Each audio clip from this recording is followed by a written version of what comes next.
Salah satu bendungan yang masuk dalam proyek strategis nasional pemerintah pusat berada di Kabupaten Lebak, Banten.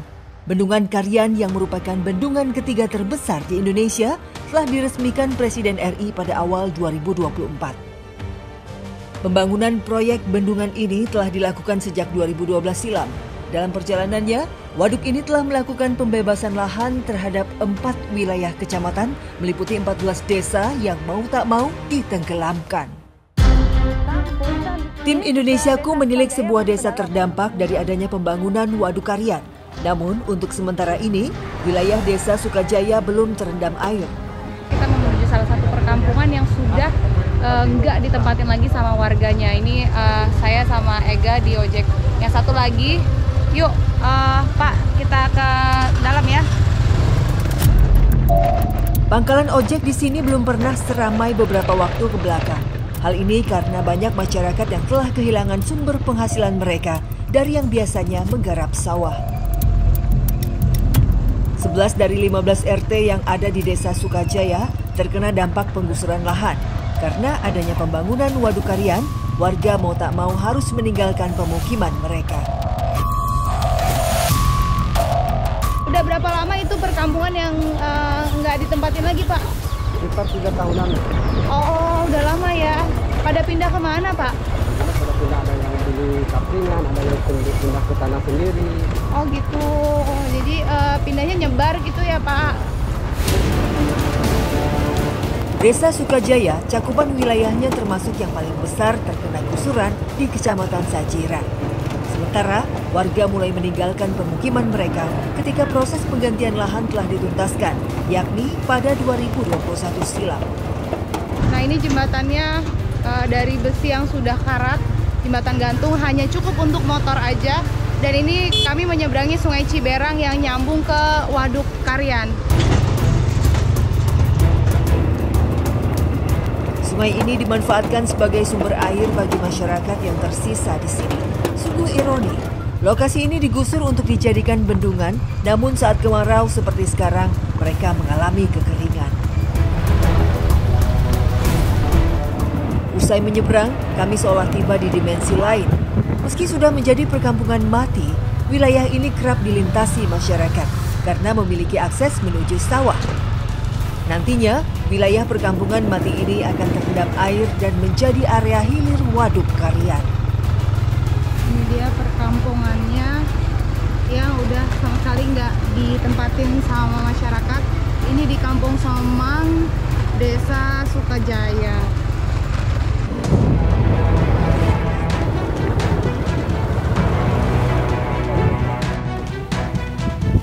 Pak, maaf ya ganggu. Saya Menia Pak dari Indonesiaku Trans 7. Ini buat dipindahin kemana nih Pak materialnya? Buat material pindah ke sana ke mana, Cibokor. Kalau dalam bangunan kayak gini, bangunan seperti ini itu bisa dapat berapa batu bata yang disisakan kira-kira Pak? Ini Bapak ngumpulin ini udah berapa? Kurang lebih ada 5.000 lah. Nah, udah 5.000. Oh gitu. Berapa hari ngerjainnya Pak? Seminggu. Seminggu? Seminggu ya. Perkampungan ini memang sudah lama ditinggalkan warga. Namun karena belum terendam air, masih ada rumah yang dibongkar untuk dimanfaatkan kembali bahan baku bangunannya. Material bangunan permanen zaman dulu tuh pakai bata merah seperti ini, termasuk material yang bagus. Jadi kalau masih ada bahan-bahan bangunan yang bisa digunakan oleh pemiliknya, mereka bawa lagi seperti bata merah, genteng, kayu-kayu penyanggahnya itu juga. Jadi pemilik rumah yang membawa ini ke tempat mereka nantinya berpindah gitu. Pihak dari Balai PUPR Waduk Karian ini hanya menggusur aja tanpa meratakan bangunan dengan tanah.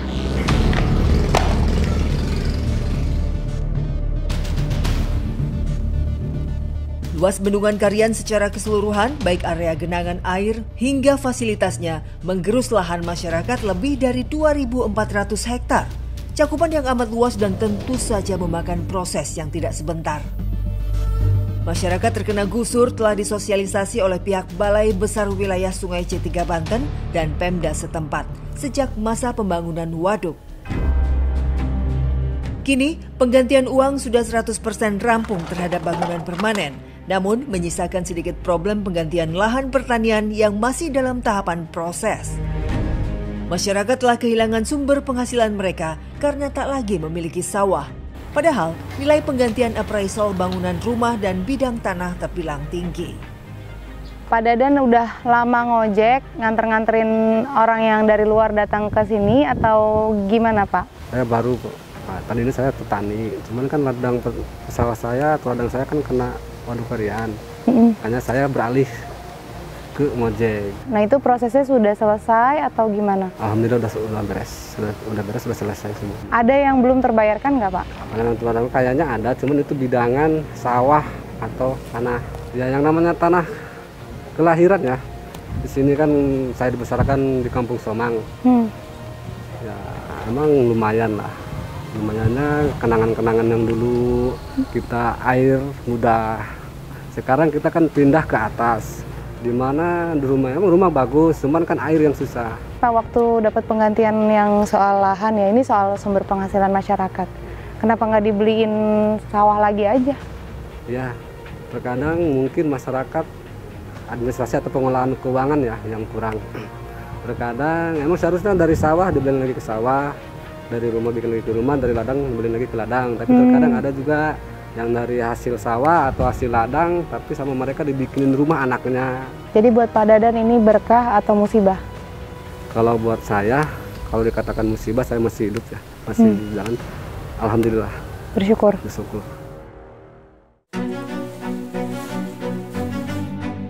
Mayoritas warga di Kecamatan Sajira menggantungkan nasib mereka sebagai petani padi.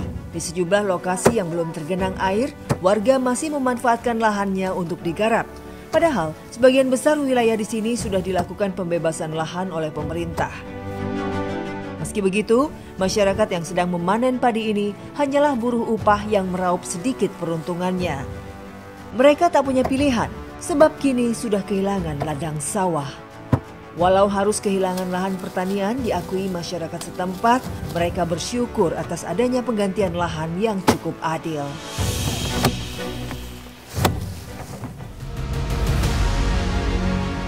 Hadirnya bendungan Karian tidak semata-mata menjadi musibah bagi masyarakat yang terkena gusuran.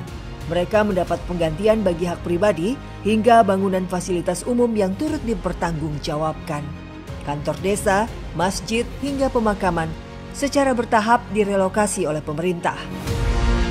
Di sisi lain, berdirinya bendungan Karian merupakan wujud ketahanan air yang pemanfaatannya akan dirasakan pada jangka panjang. Waduk ini berfungsi untuk distribusi air baku meliputi 3 wilayah provinsi, mulai dari Banten, DKI Jakarta, hingga Jawa Barat. Sebelum hal itu terwujud, kini manfaat dari bendungan Karian yakni sebagai sumber irigasi dan pengendalian banjir. Selain itu, memberi dampak konservasi terhadap lingkungan sekitar.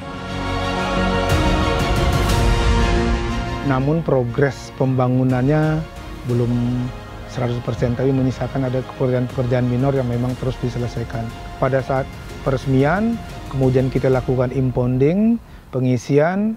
Nah, pada saat ini volume waduk ini kurang lebih baru separuhnya, kurang lebih ada 140 juta kubik dari kapasitas totalnya 314 juta kubik. Kita tahu bahwa pembebasan di Bendungan Karian ini karena memang cukup luas, ya jadi kurang lebih pembebasannya itu 2.450-an hektar ya. Secara keseluruhan baik itu genangan maupun fasilitas lain. Kurang lebih yang terdampak itu ada 4 kecamatan meliputi 14 desa. Berdirinya proyek raksasa yang dilakukan pihak pemerintah hingga swasta semoga tak melupakan kehidupan yang telah berlangsung lama di peradabannya. Menjaga stabilitas lingkungan agar tak terjadi pencemaran merupakan tanggung jawab kita bersama.